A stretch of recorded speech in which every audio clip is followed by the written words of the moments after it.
Sekarang bagaimana model anak durhaka? Jam berapa Isya Ustaz? Hah? Berapa menit lagi? 2 menit lagi. Oh, sudah habis berarti. Anak durhaka abad modern.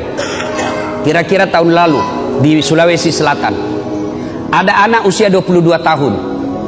Lepas dari apa itu opname karena dia penyakit diabetes. Masuk di opname, keluar opname, besoknya langsung mau pergi naik motor.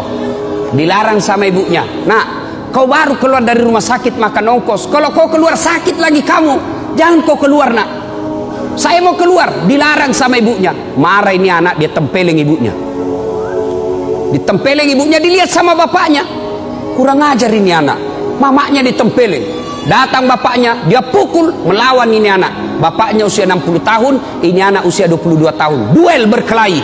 Jatuh bapaknya, pingsan, dia seret masuk ke gudang, dia cungkil 2 belah mata bapaknya. Meninggal bapaknya, Pak. Meninggal bapaknya. Tangkap sama polisi.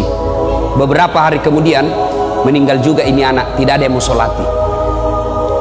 Sempat ribut di medsos di Sulawesi Selatan.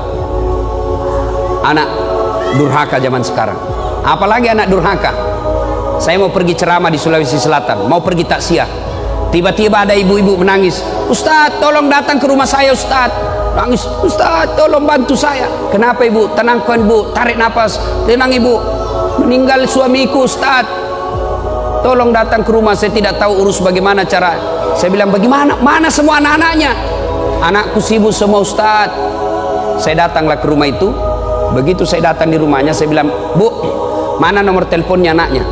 Saya minta nomor telepon anaknya, lalu saya teleponlah anaknya yang pengusaha di Samarinda, orang kaya di Kalimantan.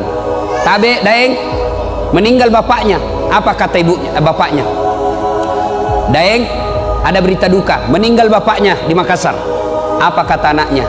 Oh, sudah lama memang sakit itu bapakku, Ustaz. Jadi saya bilang, jadi bagaimana Daeng? Ditunggu atau tidak? Apa jawabannya? Tidak usah ditunggu, Ustaz. Biar saya pulang tidak merubah keadaan. Jadi bagaimana? Silakan kirim SMS nomor rekeningnya Pak Ustadz. Biaya pemakaman dan pengurusan jenazah saya transfer, Ustadz saja yang ngurus. Anak durhaka, Pak. Bapak mau punya anak seperti itu? Mau punya anak seperti itu? Tentu tidak mau. Mau punya anak yang soleh dan soleha? Mau punya anak yang soleh dan soleha? Masukkan ke pondok anak kita. Coba kalau anak kita di pondok, Pak. Coba anak kita di pondok, sholat 5 waktunya berjamaah, makannya jelas halal, ucapan-ucapannya jelas tidak pernah bicara kotor, jelas dia tidak akan tersentuh oleh yang bukan muhrimnya, makanannya bagus, meskipun barangkali tempe, meskipun ala kadarnya, tapi halal. Tapi kalau anak kita di luar, mungkin di rumah makanannya ayam, tapi kalau dia keluar rumah, apa yang dimakan? Narkoba, lem pox, lem Korea.